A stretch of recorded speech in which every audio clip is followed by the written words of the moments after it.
terkasih, kita jumpa lagi hari ini Sabtu 2 Maret 2024. Renungan kita ambil dari Injil Lukas bab 15 ayat 1-3, dilanjutkan ayat 11 sampai dengan ayat 32. Pertobatan pada hidup yang kekal. Sahabat Lantar Sabda yang terkasih, Injil hari ini menyajikan kisah tentang anak yang hilang. Bagaimana di sana dikisahkan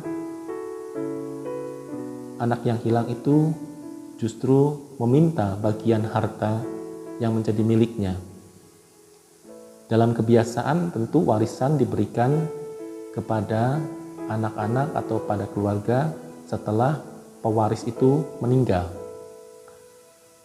Dan kali ini berbeda, bahwa ayahnya atau pewarisnya masih hidup, tetapi warisannya sudah diminta.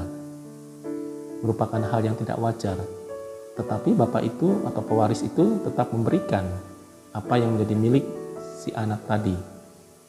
Lalu setelah diberikan, maka harta itu digunakan dengan hal-hal yang tidak tepat, tidak sesuai dengan apa yang diinginkan oleh orang tuanya.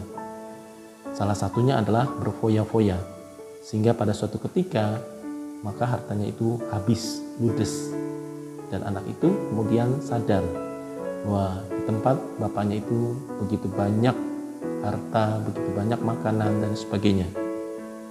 Sahabat Lantar Sabda yang terkasih, hal ini juga mau menggambarkan tentang kerajaan Allah. Allah yang begitu murah hati, yang selalu memberikan berkat yang melimpah dalam kehidupan kita, tetapi sebagian di antara kita atau sebagian orang tidak menanggapi rahmat Tuhan itu dengan baik, bahkan kadang-kadang menyalahkan rahmat Tuhan itu dengan semena-mena. Misalnya orang yang diberikan rahmat bakat yang berlimpah-limpah, tetapi justru talenta atau bakat itu disalahgunakan untuk kepentingan sendiri atau kenikmatan atau mencari keuntungan. Maka dalam hal ini kita diajak bagaimana kita memaknai rahmat Tuhan yang dianugerahkan kepada kita, sehingga kita dapat menggunakan rahmat Tuhan itu dengan rasa syukur. Nah, yang pertama-tama adalah rasa syukur yang harus tumbuh dalam diri kita, supaya kita dapat menggunakan rahmat Tuhan itu dengan sebaik-baiknya, tidak untuk kenikmatan, tidak untuk kepentingan sendiri, tetapi untuk keselamatan, untuk kepentingan banyak orang. Sahabat Lentera Sabda yang terkasih, tentu perumpamaan kisah tentang anak yang hilang tidak asing bagi kita. Dan ini menjadi kesempatan bagi kita di masa Prapaskah ini untuk merenungkan jalan hidup kita sebagai pribadi yang berelasi dengan Tuhan dan dengan sesama. Maka di situ ada hal-hal yang mesti diolah. Yang pertama adalah egoisme. Ego kita mesti kita olah supaya kita menjadi orang yang tidak skrupel atau orang yang tidak individualis, atau tidak menjadi orang yang hanya mementingkan diri sendiri, tetapi memikirkan orang-orang di sekitar kita dan juga mementingkan kepentingan Allah.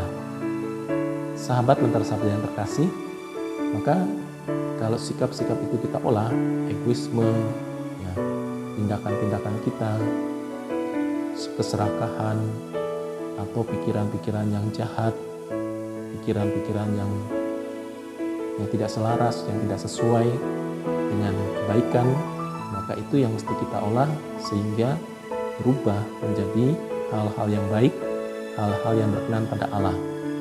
Itulah pentingnya kita memasuki masa Prapaskah, kita berpantang dan berpuasa. Maka pantang dan puasa itu tujuannya adalah tadi menjadi sarana bagaimana kita dapat mengolah sikap-sikap yang kita miliki, terutama sikap-sikap yang belum selaras, sikap-sikap yang belum berkenan di hati Allah, dan sikap-sikap yang tidak sesuai dengan kehidupan pada umumnya. Dengan demikian maka kita mengolah dan kita memperbaiki. Sehingga dengan demikian diharapkan setelah kita menyelesaikan puasa dan pantang kita, menyelesaikan masa prapaskah kita memiliki kebaharuan hidup. Dan kebaharuan itu itulah yang diperlukan menjadi saksi Kristus. Tidak sadar.